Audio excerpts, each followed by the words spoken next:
Welcome back. You're watching Breakfast with Profit. The big story today continues to be Satyam. In fact, as we've been speaking, the bidders have all arrived at that all-important location of the Taj in Mumbai. You're seeing most of the key members come in, including the board members like Deepak Parekh, Kiran Karnik, all of them entering to get the bids. And of course, the bidders coming in and on standby for auction as well. 9 a.m. is the deadline for the bids to come in. The board meeting starts at 10 a.m. After that, first it will be the technical bids that will be evaluated, and then the all-important financial bids that will be open. The bidders have been asked to be on standby in case there is an auction process which has to be kicked off. There have been provisions made for that, and what we understand from most of these people, the board members, that is that by the end of today, at least some sort of announcement, at least of the highest bidder, will be put forward and sent to the company law board.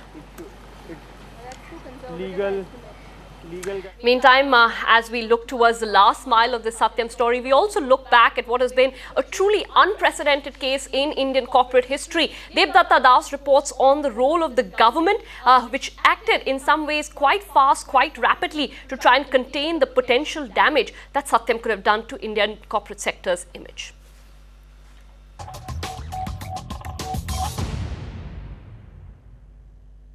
It is for the first time in the history of this country's existence that the government has had to step in to salvage India Inc.'s pride in the biggest fraud ever that corporate India has witnessed so far, also now being referred to as our very own Enron.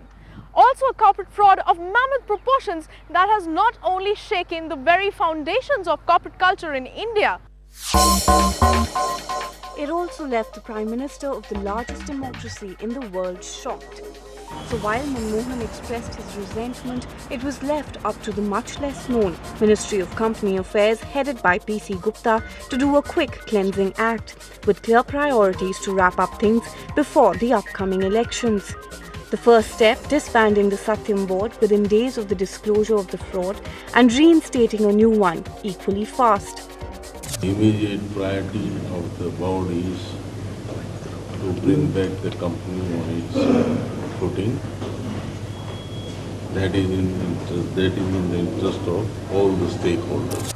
But at the state level, matters just got more intense with a mudslinging match between Y.S. Reddy, the current Andhra CM, and Chandrababu Naidu, his predecessor, ensuring that YSR, a one-time friend of the Raju family, vehemently distanced himself from the issue.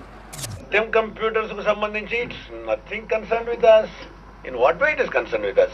Company ki sambandhinchina management lo some sort of a crisis so lavate mistrust lo edo vachinai because of some decisions of the management board. We have got nothing to do with that.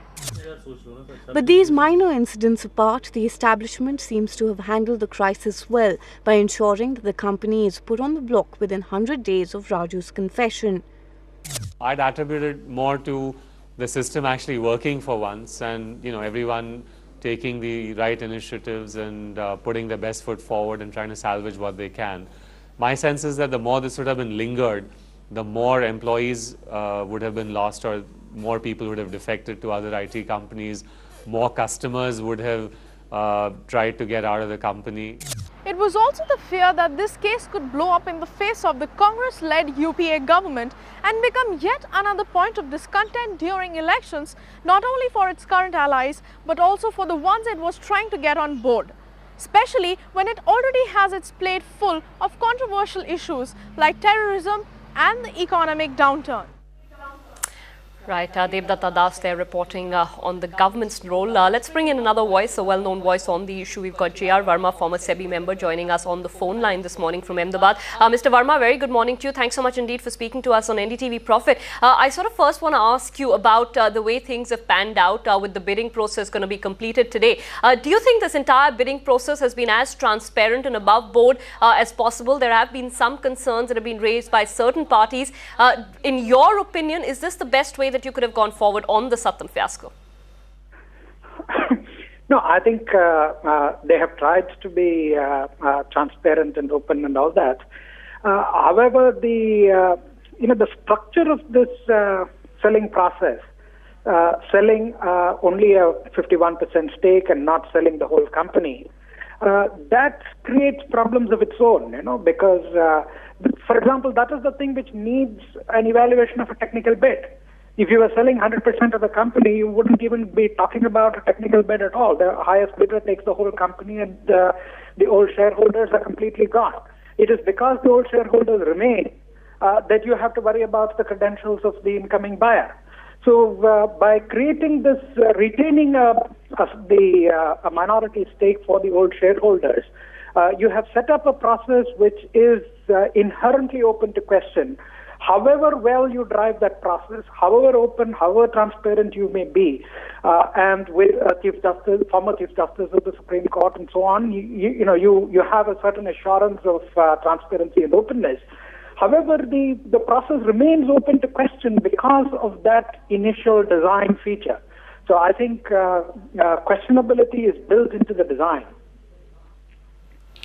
Mr. Verma, also, is there a concern about the fact at the stage at which this is happening, because there's still a complete lack of clarity on the financials of the company, the legal liabilities of the company. So at this stage to sort of sell it off, is that appropriate, or is it just the fact that you needed to get this off the hands of the government and the interim board that have been put in? No, I think this is unavoidable. This is unavoidable because this uncertainty cannot last too long. It has already lasted longer than one would have liked. At some point, the customers want some degree of certainty. The employees want some degree of certainty. I think the shareholders are not the people who demand certainty. Shareholders can live with uncertainty. But employees and customers will want some certainty that this company will exist, that this company will continue to pay the salaries to the employees or provide services to the customers. Given that the need to sell the company very quickly is simply beyond question. And within that time period available, it is not possible to restate all the financials. That's simply not going to happen. Therefore, this process of selling it without complete financial clarity, that is unavoidable. We knew that on day one, we knew that that's going to happen. So I think there is no point in talking about that. That is unavoidable. It is... it creates problems, but I think people have to live with the problem. Right, Mr. Verma, obviously Satyam was a big learning for India. In fact, this was the first time that the Indian government actually intervened in the Satyam saga. What are the broader lessons that we've learned? Have the regulators actually learned ways to avoid a situation like that, and even if not avoid, but actually deal with situations like that which could arise in corporate India going forward? No, I think Satyam was an opportunity to put in a set of reforms on governance and disclosure and so on. Talking about whether this could have been prevented or whether there are reforms that could prevent it, I think that is very, very difficult. However tight your regulations are, there are bound to be situations like this happening. You need the ability to respond to them very quickly and deal with that. I think the government did a very good job of responding rapidly to the situation. But I think what is more important is that we need to continuously improve the disclosure regime, tighten the governance standards, and I think we have not done enough on that. Right. Mr. Verma, thanks so much indeed. Good to get your voice in on what is going to be a crucial day in this entire story. Also crucial, of course, the bidders, and this is the first voice coming in from A.N. Nayak of L&T, who has been going very strong on his potential bid for, of course, Satyam.